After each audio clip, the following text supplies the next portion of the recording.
Bonjour, dans ce tutoriel, je vais vous montrer comment ajouter une superposition de cartes dans Google Earth. Cette superposition va vous permettre de travailler plus facilement les éventuelles corrélations entre les composantes du territoire.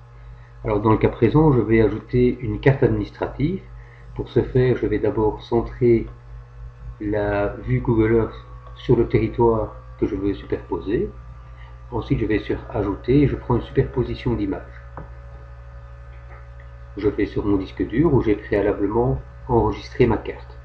Dans ce cas-ci, c'est la Belgique administrative, c'est une carte que j'ai téléchargée sur renseignements.be. En ce qui concerne le nom des fichiers, vous devez être attentif à ce qu'il n'y ait pas d'accent ou de caractères spéciaux, sans quoi vous ne pourrez plus relire la superposition ultérieurement.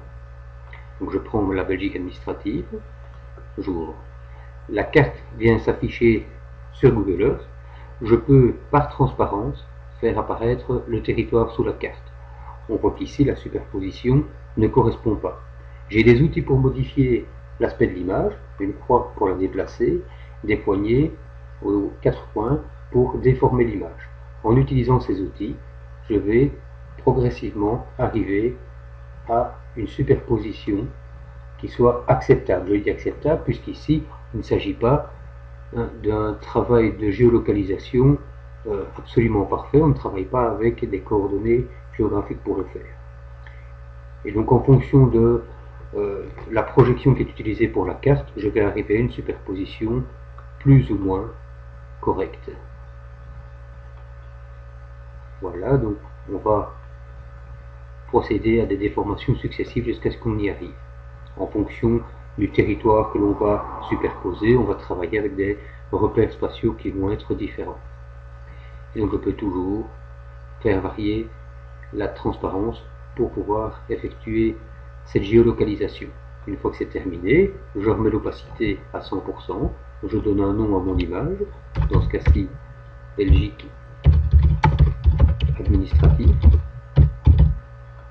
Je peux mettre un commentaire qui va apparaître quand l'utilisateur va cliquer sur cette image superposée. Donc ça pourrait être par exemple des consignes qui sont données aux élèves quand ils vont utiliser cette composante du territoire. Et je fais OK. Donc on voit que cette carte, que je peux faire apparaître ou disparaître, apparaît dans le menu à gauche de Google Earth. Qu'avec l'outil de transparence, je peux faire apparaître progressivement ou disparaître progressivement cette superposition de cartes. Si je veux enregistrer cette superposition pour pouvoir l'utiliser ultérieurement sur mon ordinateur ou sur un autre PC, je vais pouvoir enregistrer ces fichiers. Alors dans ce cas-ci, je vais d'abord rajouter un dossier dans lequel je vais classer les différentes cartes que je vais superposer. Un dossier, je vais y arriver, un dossier de cartes. Voilà. Et dans ce dossier, je vais pouvoir y glisser le nombre de cartes que je souhaite. Je peux évidemment y superposer aussi, y ajouter aussi, pardon, des repères que j'aurais préalablement définis.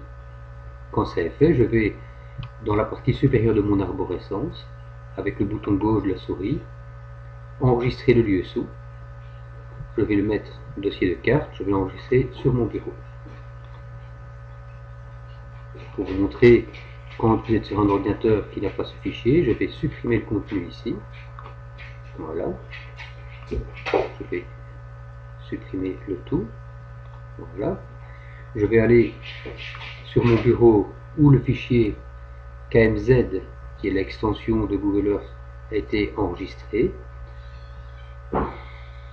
Voilà mon dossier de cartes. Si je fais un double clic dessus, ce fichier va automatiquement s'ouvrir dans Google Earth, où je vais pouvoir retrouver mes cartes superposées.